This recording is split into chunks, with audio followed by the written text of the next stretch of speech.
अस्सलाम वालेकुम एवरीवन, उम्मीद है आप सब खैरियत से होंगी। अच्छा जी, आज हमारा CSS PMS current affair lecture series में आज हमारा लेक्चर है अबाउट ब्रिक्स समिट। तो आज हम डिस्कस करने जा रहे हैं most important topic BRICS. BRICS actual में है क्या, ये कब इस्टेब्लिश होती है और इसका बेसिकली इसका मकसद क्या है। अगर हम इसको दूसरे मायनों में कहें कि ब्रिक्स एक्चुअल में अब एक नया वर्ल्ड ऑर्डर बनाने जा रही है। क्यों?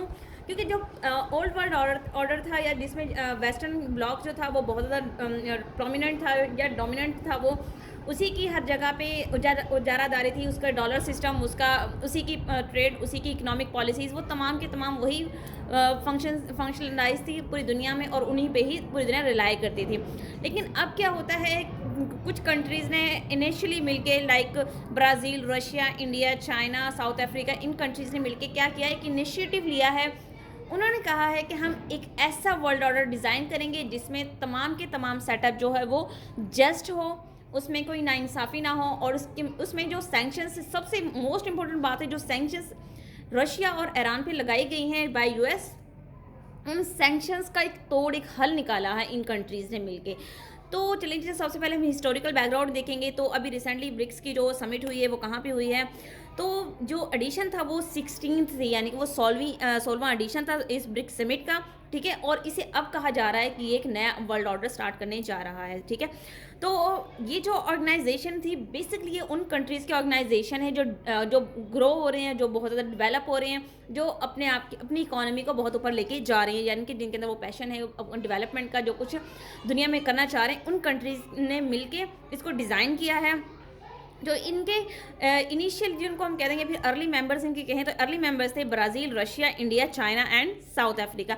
लेकिन अगर हम बात करें वेरी इनिशियल या वेरी अर्ली डेज़ की, तो तब Brazil, Russia, India and China थे, यानी कि ये ओनली ब्रिक था, BRIC। लेकिन साउथ अफ्रीका क्या कहता है, साउथ अफ्रीका इसे ज्वाइन कर लेता है 2011 के अंदर, और उसका मेंबर बन के ब्रिक्स बन जाता है। ठीक है, अभी जो इसकी समिट हुई है, ये करंट अफेयर अगर हम वन पेपर की बात करें तो वहाँ पे भी ये चीज़ें बहुत इंपॉर्टेंट है। अगर क्वेश्चन आ सकता है कि ब्रिक्स की जो समिट हुई है वो कौन सा एडिशन था, वो 16th एडिशन था। अगर हम बात करें कि ये कहाँ पे हुई थी ये समिट, तो ये रशिया में काजान में हुई थी, और इसके होस्ट कौन थे, रशिया थे। ठीक है, इसके अलावा ब्रिक्स के अबाउ वन पेपर में जितने भी क्वेश्चन आ सकते हैं वो तमाम के तमाम क्वेश्चन हमने अपनी वीडियोज़ में रिकॉर्डेड वीडियो लेक्चर हमारे यूट्यूब चैनल पे हैं, मौजूद हैं, वहाँ पे आप जाके वो सुन सकते हैं। ब्रिक्स के तमाम जितने भी वन पेपर में पॉसिबिलिटी है कि वो क्वेश्चन आ सकते हैं। अच्छा जी, अपने टॉपिक की तरफ आते हैं। तो क्या है, इनका मकसद क्या था, ये बन क्यों रही और ये क्या करना चाह रहे हैं रीजन में। सबसे पहली बात तो ये जो मेजर पॉलिटिकल फोर्सेस हैं, पावर्स हैं, लाइक रशिया, ब्राज़ील, चाइना, जो इमर्जिंग पावर्स हैं या फिर इमर्ज हो चुके हैं, जिस तरह चाइना है वो सेकंड नंबर पे है, वो सुपर पावर बनने के बिल्कुल नज़दीक है। तो उन पावर्स ने मिल के एक इनिशिएटिव लिया है। ठीक है, उसके बाद ये चाहते हैं कि ये जो वेस्ट का इन्फ्लुएंस है इसको ख़त्म करना चाह रहे हैं, यानी कि ये वेस्ट के इन्फ्लुएंस को, उसकी उजारादारी को ख़त्म उसकी मनापली को ख़त्म करने के लिए ये सब कुछ करें, क्योंकि वेस्ट की जो मनापली है वो अनजस्ट है। ठीक है, दूसरा थर्ड कहते हैं कि Russia face downfall due to Ukraine war. अब यहाँ पे थोड़ा सा सेटबैक आता है, ड्रॉबैक है, एक थोड़ी ट्रेजेडी है कि रशिया ने अटैक किया था यूक्रेन पे अपनी सॉवरेनिटी को बचाने के लिए और अपने राइट्स के लिए। बट अगर हम बात करें क्रिटिक्स की या फिर जो हमारे एक्सपर्ट्स हैं, वो यही कहते हैं कि रशिया ने सबसे बड़ी अपने पाँव पे कुल्हाड़ी मारी है यूक्रेन पे वॉर करके, क्योंकि उन्हें इस बात का आइडिया नहीं था कि आगे से यूक्रेन हमें इस कदर जवाबी कार्रवाई में हमें नुकसान पहुंचाएगी। और अब ये हो ये रहा है कि यूक्रेन को सपोर्ट कर रहे हैं अदर वेस्टर्न कंट्रीज़, जबकि रशिया जो है वो खैर सपोर्ट तो वेस्टर्न ईस्टर्न कंट्रीज़ कर रहे हैं लाइक चाइना। तो लेकिन उनके पास जो वेपन्स हैं या फिर जो रिसोर्सेज हैं वार के, वो तमाम ख़त्म होते जा रही हैं। तो इस वक्त जो रशिया है वो बहुत ज़्यादा फंस चुका है इस वार के अंदर, और यही वजह है कि अब जो रिसेंट जो समिट हुई है इसमें रशिया की पोजीशन हमें कदरे थोड़ी वीक नज़र आती है। क्यों? क्योंकि यूक्रेन वॉर की वजह से, क्योंकि रशिया जो है अपनी सारी तवज्जो जो है उसकी मरकूज़ है यूक्रेन के ऊपर। ठीक है, अगर हम इनकी बात करें नए मेंबर्स की, तो 1 जनवरी 2024 में नए मेंबर्स कुछ थे जिन्होंने अप्लाई किया था, ये भी जिनको ये ऐड करना चाह रहे हैं उनमें Iran, Egypt, Ethiopia, United Arab Emirates यानी कि UAE और Saudi Arabia. Kingdom of Saudi Arabia, ठीक है। ये 5 कंट्रीज़ ऐसे हैं जिन्होंने ब्रिक्स को ज्वाइन किया है, जिनमें से 4 countries Iran, Egypt, Ethiopia and UAE, इन्होंने कंफर्म कर दिया है कि हम ये ज्वाइन कर चुके हैं और उनके बाकायदा मेंबर बन चुके हैं। बट सऊदी अरब का अभी कंफर्म नहीं है कि वो इसका मेंबर है भी या नहीं, ठीक है। इसके अलावा एक और वन पेपर के हवाले से मैं आपको यहाँ पे क्वेश्चन बताती चलूँ कि अर्जेंटीना भी इन्हीं के साथ था, बट अर्जेंटीना ने ब्रिक्स को ज्वाइन करने से इनकार कर दिया है, ठीक है। अगर हम इस बात करें हिस्टोरिकल बैकग्राउंड की, तो जो ब्रिक्स का जो कंसेप्ट था वो 2001 के अंदर आता है। कंसेप्ट जो मेजर पावर्स ने मिलकर सोचा था, इमर्जिंग पावर्स ने सोचा था कि हम एक ऐसी ऑर्गेनाइजेशन बनाएंगे जो कि एक अनजस्ट और फेयर सिस्टम लेके आए। आइडिया इसका आया था 2001 के अंदर, बट ओरिजिनली इसको स्टैब्लिश किया जाता है 2009 के अंदर, यानी कि 2009 के अंदर इसको स्टैब्लिश किया जाता है प्रॉपरली। और फिर साउथ अफ्रीका की बात मैं पहले भी आपसे डिस्कस कर चुकी हूँ कि साउथ अफ्रीका क्या करता है, बाद में आके इसका मेंबर 5वां मेंबर बन जाता है और ये ब्रिक्स से ब्रिक्स बन जाती है 2011 के अंदर, ठीक है। अब इसकी इंपॉर्टेंस क्या है, देखिए कोई भी ऑर्गेनाइजेशन है, इंटरनेशनल लेवल की कोई भी ऑर्गेनाइजेशन है, उसकी इंपॉर्टेंस का सबसे बड़ा जो हम आइडिया लगा सकते हैं वो उसकी पॉपुलेशन से लगाएंगे। 3 से 4 फैक्टर्स हैं जो उसकी इंपॉर्टेंस को इंडिकेट करते हैं, like GDP, experts and population. तो ये 3 वो मेजर चीज़ें हैं जो कि किसी भी समिट किसी भी ऑर्गेनाइजेशन को मजबूत बनाते हैं। अगर हम बात करें, देखिए रशिया, इंडिया और चाइना, इनके अंदर तो पॉपुलेशन ऑलरेडी बहुत ज़्यादा है। तो अगर हम बात करें टोटल वर्ल्ड की पॉपुलेशन का 44% किसके पास है, ब्रिक्स के पास है। ब्रिक्स की जो कंट्रीज़ हैं, मेंबर कंट्रीज़ हैं, उनकी पॉपुलेशन, टोटल पॉपुलेशन का 44% उनके पास है। इसके अलावा अगर हम जीडीपी बात करें तो जीडीपी में इसका इनकी कंट्रीब्यूशन जो है वो 24% है, ठीक है, जो कि अब दुनिया में दूसरे नंबर पे आ रही है ऑर्गेनाइजेशन के लिहाज से। इसके अलावा अगर हम बात करें इसकी एक्सपेंशन क्यों हो रही, इसकी एक्सपेंशन हो रही है बेसिकली एंटी वेस्ट मेंटालिटी के साथ, यानी कि ये चाहते हैं कि हम वेस्ट को उनकी इन्फ्लुएंस को ख़त्म करें, उनकी जो इजारादारी उसको ख़त्म कर दें, ठीक है। तो इसके अलावा ये जो मज़ीद डेवलपिंग कंट्रीज़ हैं लाइक पाकिस्तान, अदर जो डेवलपिंग कंट्रीज़ हैं, वो उनके लिए एक उम्मीद की किरण नज़र आ रही है ब्रिक्स समिट या ब्रिक्स ऑर्गेनाइजेशन के रूप में, क्योंकि ये एक बहुत ही ज़्यादा जस्ट सिस्टम लेके आएंगे।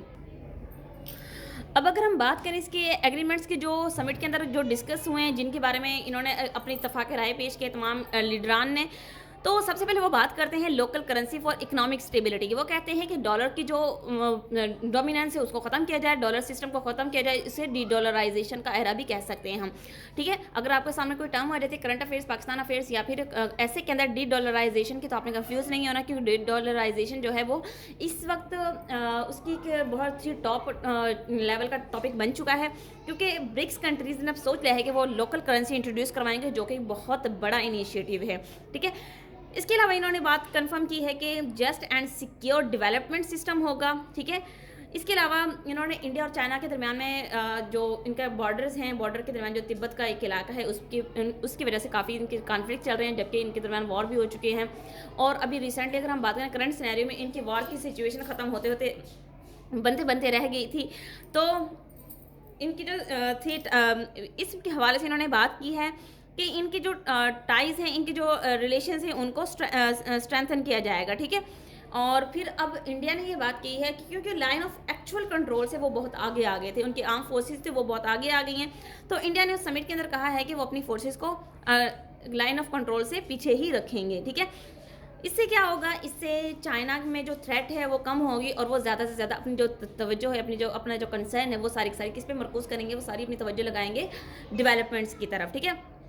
इसके अलावा इस समिट में एक और एग्रीमेंट हुआ जिसमें वो क्या करेंगे, स्ट्रेंथ करेंगे मल्टीलेटरलिज्म को, ठीक है, इकोनॉमिक कोऑपरेशन को बढ़ाएंगे। ग्रेन एक्सचेंज का एग्रीमेंट साइन हुआ है, क्योंकि ये जो ब्रिक्स कंट्रीज हैं पूरी दुनिया की फूड की ज़रूरत को पूरा करते हैं।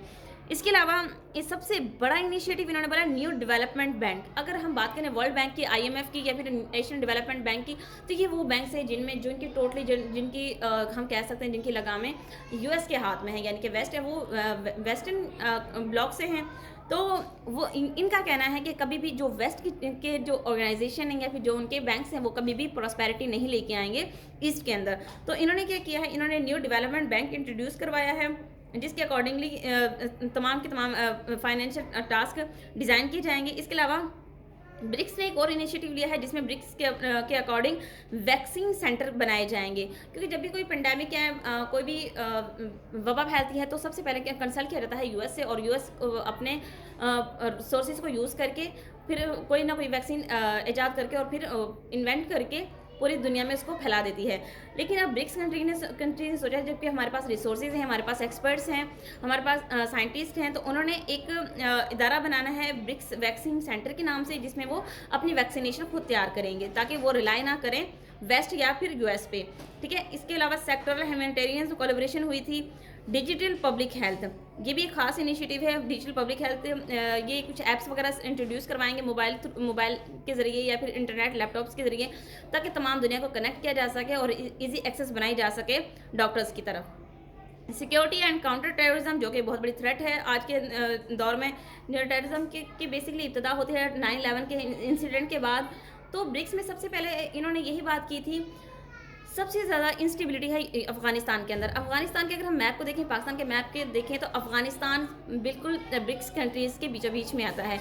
तो इनका कहना है कि अगर अफ़गानिस्तान में स्टेबिलिटी होगी, अफ़गानिस्तान के अंदर पीस होगा, तो तभी जाके रीजन में पीस एंड सिक्योरिटी को हम बहाल कर सकते हैं। इसके अलावा इन्होंने कहा है रिफॉर्म करेंगे ग्लोबल फाइनेंशियल सिस्टम को। फिर इन्होंने कुछ चीज़ों को मजीद लैंडस्केप किया है, जियोपॉलिटिकल स्ट्रैटेजीज़ को अपडेटेड किया है। कहते हैं कि स्ट्रेंथ करेंगे इकोनॉमिक टाइज़ को, आपस की जो इकोनॉमिक टाइज़ हैं उनको स्ट्रेंथन करेंगे मजीद। इसके अलावा इन्हांस करेंगे मल्टीलेटरलिज्म को, ग्लोबल गवर्नेंस सिस्टम को इन्होंने सेट करना है, सेटल डाउन करना है, और एक्सपेंशन करेंगे और डेवलपमेंट करेंगे ब्रिक्स कंट्रीज़ के, ब्रिक्स के जो इनिशिएटिव है उनके। तो ये कुछ फैक्टर्स थे जिनको हमने डिस्कस किया। उम्मीद है आपको चीज़ें समझ आ गई होंगी। एक्चुअल में जो ब्रिक्स समिट है, इसमें हमने काफ़ी हद तक अगर हम इनको इन डेप्थ जाके देखें तो ये ब्रिक्स समिट नहीं बल्कि एक न्यू वर्ल्ड ऑर्डर था जो इन्होंने इंट्रोड्यूस करवाया है। तो ये बहुत ही मेजर टॉपिक है। इस पे आप इसमें मज़ीद अगर आप मज़ीद डेटा लेना चाहते हैं तो आप हमारा व्हाट्सएप ग्रुप ज्वाइन कर सकते हैं। बायो में व्हाट्सएप ग्रुप का लिंक मौजूद है, या फिर नोट्स का अगर आप PDF लेना चाहते हैं तो आप हमसे कॉन्टैक्ट कर सकते हैं। उम्मीद है आपको चीज़ें समझ आ गई होंगी। इंशाल्लाह मिलेंगे नए वीडियो लेक्चर में एक नए टॉपिक के साथ। तब तक अपना ख्याल रखिएगा। जज़ाकल्लाह, अल्लाह हाफ़िज़।